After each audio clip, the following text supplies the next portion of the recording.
కంటికి రెప్పలా చూసుకుంటా, గుండెల్లో పెట్టుకుని పెంచుకుంటా. కను, కలలు కను. వాణ్ణి పెంచటం కాదు, అసలు వాణ్ణి మీ దగ్గర పెరగనివ్వను నేను. ఎంత బాగా అంటుందో చూడు. నా అన్నలా పెంచుతుందట, నా అన్నలా. ఆ నీడ పడనివ్వను, మీ పేరు వినబడనివ్వను.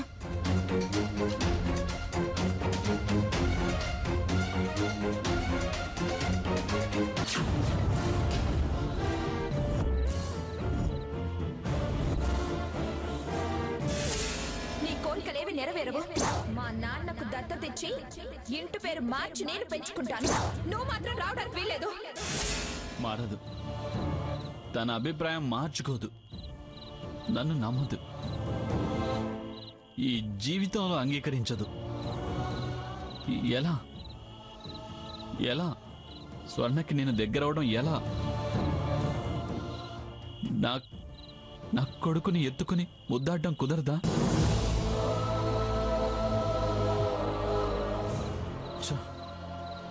ఎవరికి ఇలాంటి పరిస్థితి వచ్చి ఉండదు.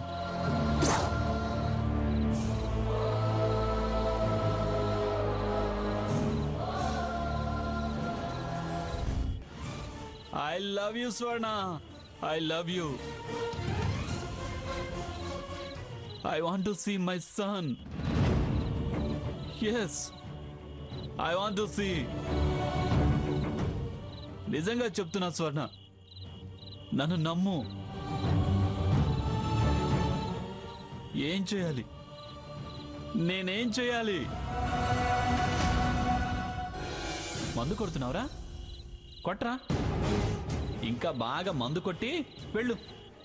నమ్ముతుంది, క్షమిస్తుంది. వచ్చావా అని ప్రేమగా దగ్గరికి తీసుకుంటుంది రోయ్. నా కోసం తాగావా అని బాధపడుతుంది.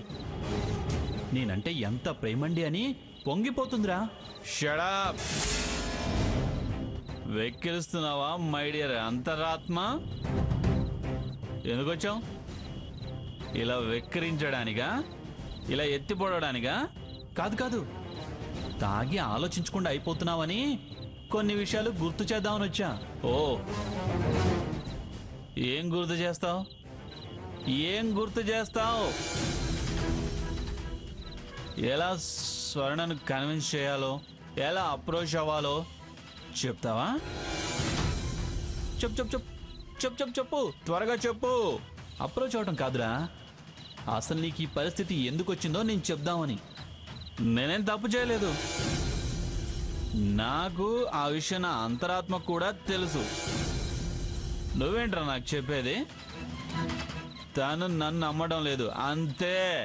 తప్పు చేయలేదని తెలుసు, కానీ ఈ శిక్ష నీకు ఎందుకు పడిందో నీకు తెలియదు కదా. చెప్పు చెప్పు, కొత్తగా నువ్వేం చెప్తావో చెప్పు. ఒకప్పుడు నువ్వు సీతను అనుమానించావు, చాటుగా షాడోలా ఫాలో అయ్యావు. అందుకే ఇప్పుడు నింద నీ మీద పడింది.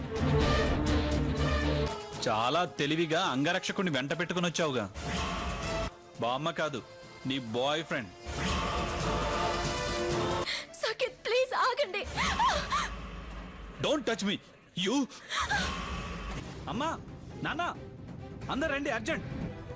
ఇంతకాలం నేను అవును అవును అని వాదిస్తుంటే కాదు కాదు అని కొట్టిపారేశారుగా.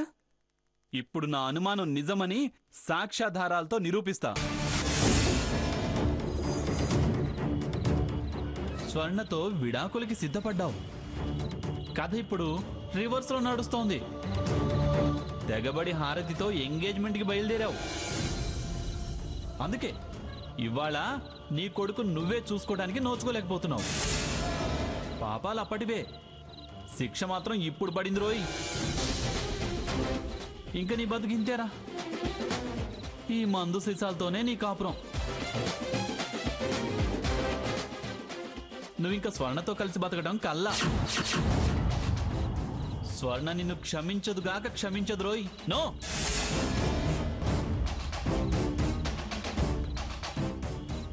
No no no no. నా స్వర్ణ నాకు కావాలి, నా బాబు నాకు కావాలి. కావాలి, నా బాబుని చూడాలి. ఇంతేనా ఇంతేనా నా బతికి ఇంతేనా?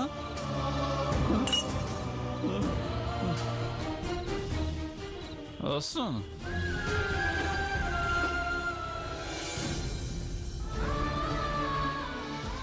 వద్దక్క, నువ్వెన్నన్నా చెప్పు, నాకు ఇక్కడ ఉండాలంటే భయంగా ఉంది. దేనికే భయం? పూట పూట ఏదో ఒక వంకతో వచ్చి వీణ్ణి చూస్తున్నారు. ఏ క్షణాన్న ఎవరొచ్చి బలవంతంగా వీణ్ణి లాక్కెళ్ళిపోతారేమో అని టెన్షన్గా ఉందక్క. అందుకే నాకు ఇక్కడ ఉండబుద్ధి కావడం లేదు. నాకు ఇంటికి వెళ్ళిపోవాలనిపిస్తుంది. అంత దౌర్జన్యంగా ఎవరు ప్రవర్తిస్తారే? ఎవరేంటెవరు? అమ్మమ్మ గారు ప్రతిజ్ఞల మీద ప్రతిజ్ఞలు చేస్తుంది. ఆయన గారేమో సీరియస్గా వీడు ఆయన ఆస్తి హక్కుందన్నట్టుగా వ్యవహరిస్తున్నాడు. వాళ్ళిద్దరూ చాలరా దుర్మార్గాలు దౌర్జన్యాలు చేయటానికి? వెళ్ళక్క, వెళ్ళి డాక్టర్ గారిని డిశ్చార్జ్ చేయమని అడిగిరా.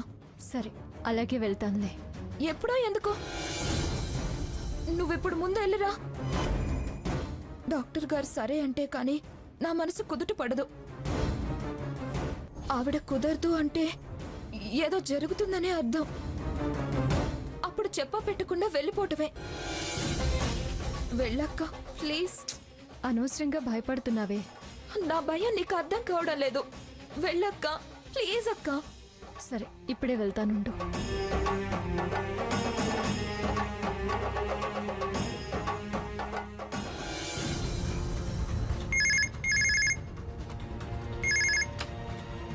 హలో, నేను పిఠాపురం మంగమ్మని మాట్లాడుతున్నాను.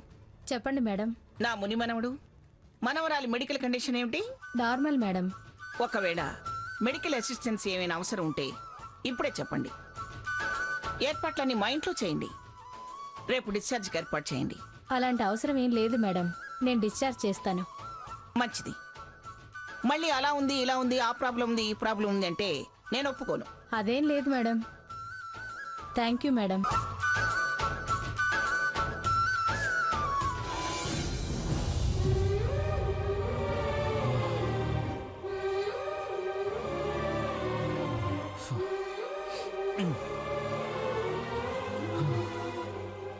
Granny, granny.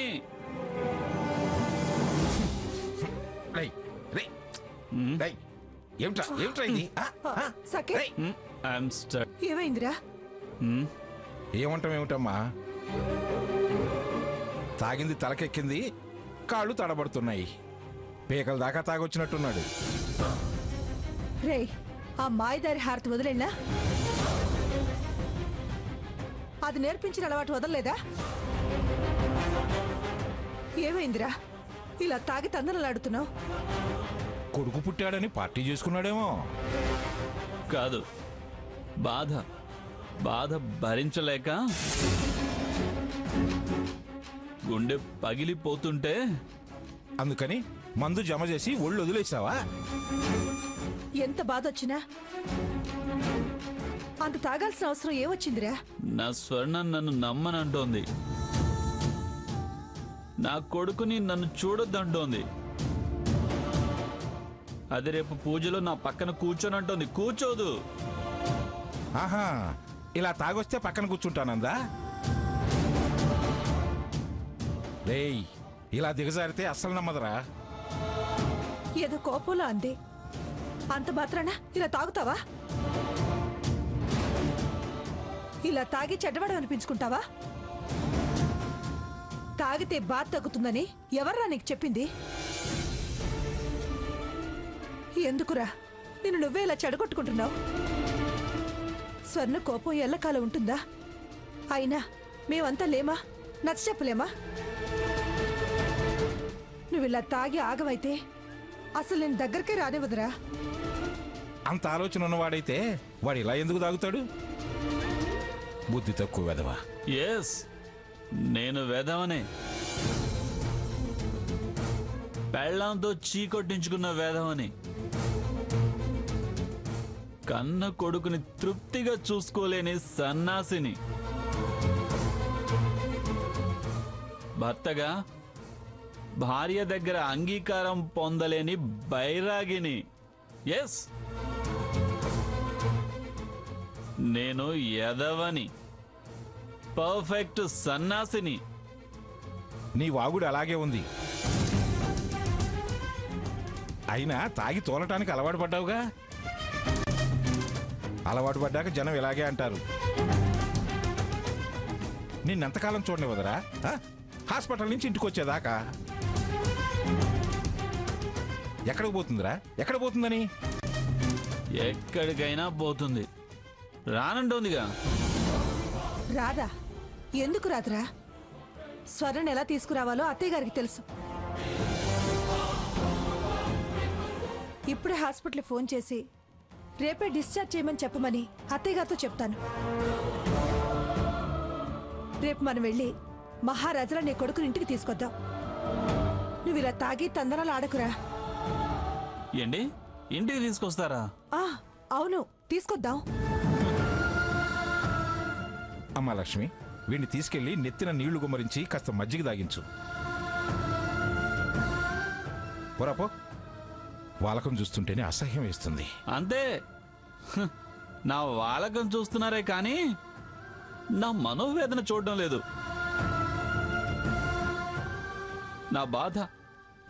నా బాధ ఎవరు అర్థం చేసుకోవడం లేదు. అది అసహించుకుంటోంది, మీరు అసహించుకుంటున్నారు. మేమెవరూ ఏం అంటలేదు గాని రారా. రా నాన్న. పదరా పద. రా. పదరా పద. పొయ్యి ముందు మత్తుకు విరుగుడు మింగుదు గాని. పద పద. పదరా పద.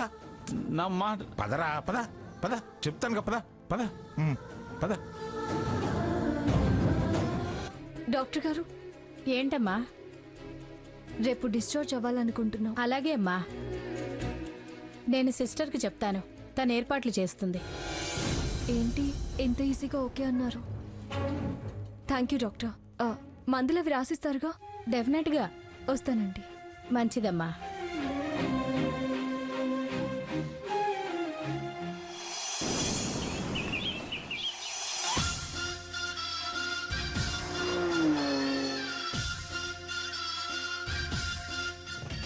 మంగా, చాలా ఆనందంగా ఉన్నట్లున్నావు. మామూలు ఆనందం కాదండి, మహదానందంగా ఉంది. నేను కట్టించిన ఇంట్లో 4వ తరం వారసుడు రాబోతున్నాడు. చాలా కాలం తర్వాత నట్టింట్లో పసిపిల్లాడు పారాడబోతున్నాడు. ఇక నుంచి రోజు పండగే, ప్రతి క్షణం సందడే. వాడిన నవ్వులు నట్టింట్లో పుయ్యాలి, అందరము మురిసిపోవాలి. అవును మంగా, పసిపిల్లలున్న ఇల్లు నిజంగా పండగ రోజు ఇల్లు లాగానే ఉంటుంది. అవునండి, వాడి బారసాల రోజున దానాలు ధర్మాలు గొప్పగా చేయాలి. గొప్ప గొప్ప వారి ఆశీస్సులు వాడికి అందేలా చేయాలి. పీఠాధిపతులను పిలిపించాలి. అలాగే పిలిపిద్దాం మంగా. ఏ ఆనందమైనా స్వర్ణ సహకరిస్తేనే, వాళ్ళిద్దరూ బాగుంటేనే తృప్తి. దాని మొహం అండి, అది పిచ్చి పిల్ల. దాని కోపం ఎంతకాలం అండి, అదే సర్దుకుపోతుంది. అయినా దానికి మాత్రం తెలియదా ఏమిటి? పిల్లాడెక్కడుంటే సుఖపడతాడు. సాకేత్ని ఇక నుంచి జాగ్రత్తగా ఉండమని చెప్పాలి. ఆ అమ్మాయి మనసుకి కష్టం కలగకుండా నడుచుకోమని చెప్పాలి. ఆ వగలాడి మాయలో పడి వాడు పిచ్చితనంగా ప్రవర్తించాడు గాని వాడికేమండి, వాడు బంగారం. వాడికి స్వర్ణంటి చాలా ప్రేమ ఉందండి. నాకు తెలిసి వాడు జీవితంలో మళ్ళీ అలాంటి తప్పు చేయడు.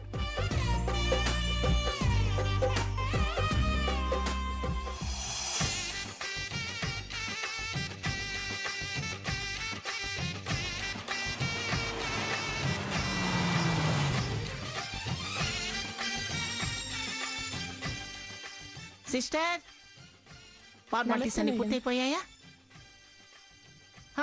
ఫార్మాలిటీస్ ఏంటి మేడం, వాళ్ళు డిశ్చార్జ్ అయ్యి వెళ్ళిపోయారు కూడా. వెళ్ళిపోయారా? ఎక్కడికి తెలీదు మేడం. ఛ! చూసారా చూసారా దాని అహంకారం. మాట మాత్రం నాతో చెప్పకుండా ఎలా వెళ్ళిపోయిందో. ఇదంతా దాని పని. అది వెళదామంటే మాత్రం సీతకైనా బుద్ధుండక్కర్లేదా? మేము ఇలా వెళుతున్నామని మనకు తెలియచేయాల్సిన బాధ్యత లేదా? ఎందుకు ఇలా స్వర్ణ మూర్ఖంగా మొండిగా ప్రవర్తిస్తుంది? మంగా, ఎందుకు ఏమిటని నువ్వు అరిచినా నా మీద విరుచుకుపడ్డా ప్రయోజనం ఏముంది చెప్పు? ఒకవేళ ఆ సావిత్రమైనా వచ్చి పురిటి స్నానం పుట్టింట్లోనే జరపాలని తీసుకెళ్ళిందేమో. వచ్చినా వచ్చే ఉంటుంది, తీసుకెళ్లే ఉంటుంది. వాళ్లకు మరీ లెక్కలేనితనం ఎక్కువైపోయిందండి. నేనెంత ఆశపడి వాణ్ణి మన ఇంటికి తీసుకెళ్దామని వచ్చాను. వాళ్ళు ఇలా చెప్పా పెట్టకుండా తట్టాపుట్ట సర్దుకుని వెళ్ళిపోతారా? పిల్లకి సర్ది చెప్పవే సావిత్రి అంటే సామాన్ సర్దుకుని వెళ్ళిపోతుందా? పిల్లకే కాదండి, ఆ తల్లిదండ్రులకు కూడా పొగరెక్కువ. పొగరు లేదు, అహంకారం లేదు. ఏదో కారణం ఉండి ఉంటుంది. వాళ్ళు వెళ్ళిపోయారు కదా, మనం ఎన్ననుకున్న ప్రయోజనం ఏముంటుంది? పద, ఎలా వచ్చామో అలాగే వెనక్కి తిరిగి వెళ్ళిపోదాం. ఏమిటి, వెనక్కి తిరిగి వెళ్ళడమా? అందుకేనా ఆ కారుని పూల రథంలో అలంకరించుకొని తీసుకొచ్చింది? వాళ్ళు లేకుండా నేను ఆ కారులో తిరిగి వెళ్ళడమా? నేను ఊరేగుతూ వెళ్ళడమా?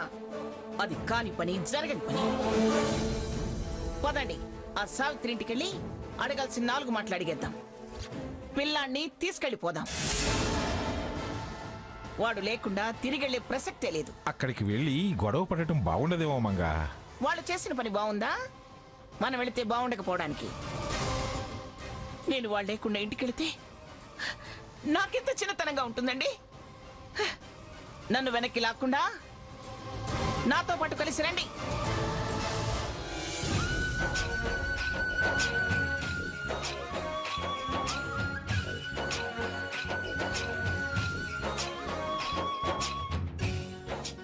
ఏంటి సావిత్రక్క, దిష్టి నీళ్లు కొబ్బరికాయ పట్టుకున్నావు? బాలింత్రాలు ఇంటికి వస్తోందా?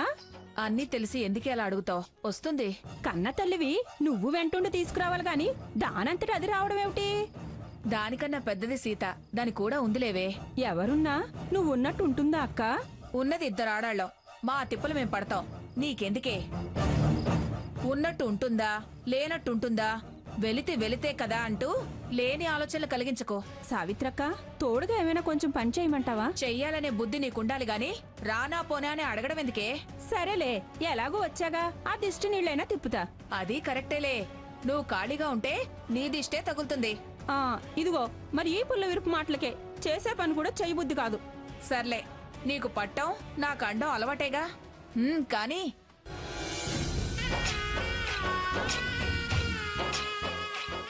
అదిగో వచ్చేశారు. స్వర్ణ, రామ్మా.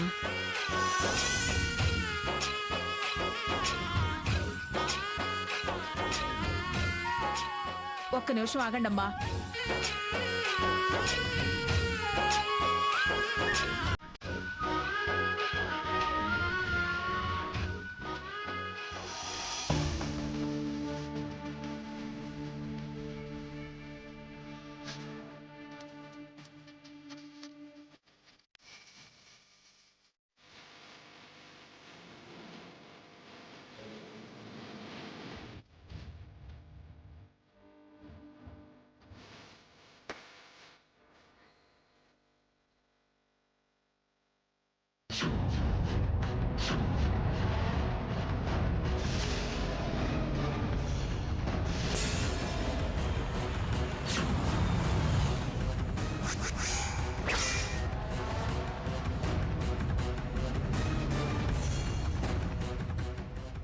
సావిత్రి,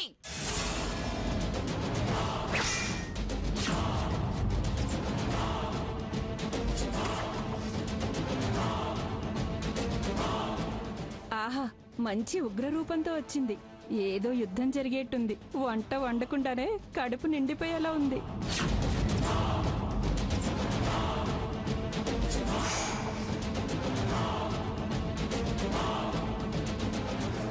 అసలేమనుకుంటున్నారే మీ తల్లి కూతుళ్ళిద్దరూ?